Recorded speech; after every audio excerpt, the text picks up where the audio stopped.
The boarding gate buzzed with the usual pre-flight tension, phones pinged, suitcases rolled, and a steady stream of weary passengers waited to board Flight 408 to New York. In the middle of it all stood Daniel Hart, a 37-year-old public school teacher from Ohio. His face was tired, his clothes slightly rumpled, but his eyes were kind. This wasn't a vacation. Daniel was flying to attend the funeral of his childhood best friend, a fellow teacher who'd died in a tragic accident. Clutching his first-class ticket, a small gift from the school's parent association for years of service, Daniel sighed. It felt wrong to enjoy comfort on such a sorrowful trip, but he was grateful nonetheless. Just as he stepped forward to board, he noticed two little girls nearby, no older than 6 or 8, holding hands nervously, standing beside a frantic airline worker. "Are you sure your mom's on the plane?" the woman asked, kneeling before them. "She went to the bathroom," the older girl said, voice trembling. "She told us to wait here. But they said the plane's almost full now." Daniel watched as the agent looked toward the flight crew, clearly unsure what to do. She lowered her voice, "If we don't seat them now, they'll have to go on standby." Something inside Daniel stirred. Maybe it was the way the girls looked at each other, scared but brave. Maybe it was the memory of his late friend, who used to say, "When you can choose to be anything, choose to be kind." Daniel took a step forward. "Excuse me," he said softly. "They can have my seat. It's in first class. Just keep them together." The agent looked at him, surprised. "Sir, are you sure?" He smiled. "Yes. Let them ride up front." Minutes later, Daniel squeezed into a middle seat at the back of coach between a snoring businessman and a teenager glued to TikTok. It wasn't glamorous. But as he caught a glimpse of the two sisters up front, giggling with orange juice in hand and cuddling under those two large blankets, he felt a warmth he couldn't explain. 3 hours into the flight, just as the seatbelt sign pinged and the cabin crew prepared for descent, a flight attendant approached Daniel with a curious smile. "Mr. Hart?" she asked.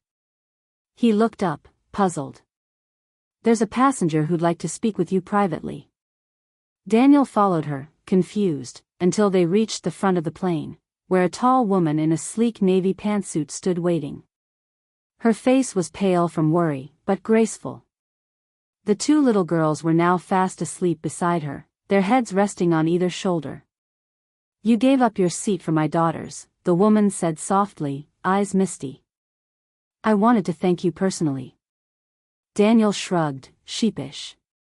"It was nothing, really. I just wanted them to stay together." "It wasn't nothing to them," she said, pausing. "Or to me." There was a long silence before she extended her hand. "My name's Lena Whitmore. I'm the CEO of Skynova Airlines. This is my company. And those are my daughters." Daniel blinked. She smiled at his stunned expression. "I was delayed in security, and they went ahead with their nanny. But the nanny missed the gate call. I thought we'd all miss the flight. Then I got on board and found them happy and safe in first class, with no explanation until now." Wow," Daniel stammered. "I didn't know." "I know," she replied gently. "That's the beauty of kindness. You didn't expect anything in return." She glanced toward the cabin crew, then back at Daniel. "I want to offer you something. Not just a refund, not just an upgrade. I want to invite you to speak at our annual Skynova Humanity Conference. We're launching an initiative focused on everyday heroes, acts of compassion, large and small. Your story, it needs to be told." Weeks later, Daniel stood on a stage in New York, trembling slightly behind the podium. Behind him was a massive screen with the words, "The kindness that lifted us higher."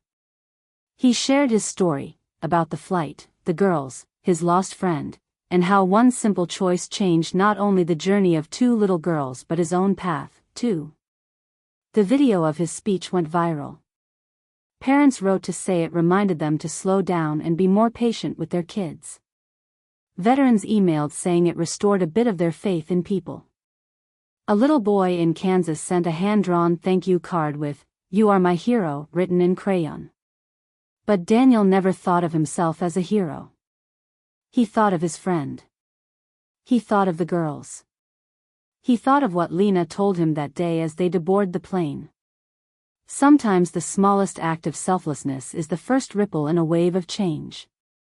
In a world that often celebrates power, money, and fame, Daniel Hart reminded everyone of something far more valuable: the quiet power of doing the right thing when no one is watching. And in return, the world watched back, with open hearts. True class isn't where you sit, it's how you treat the people around you.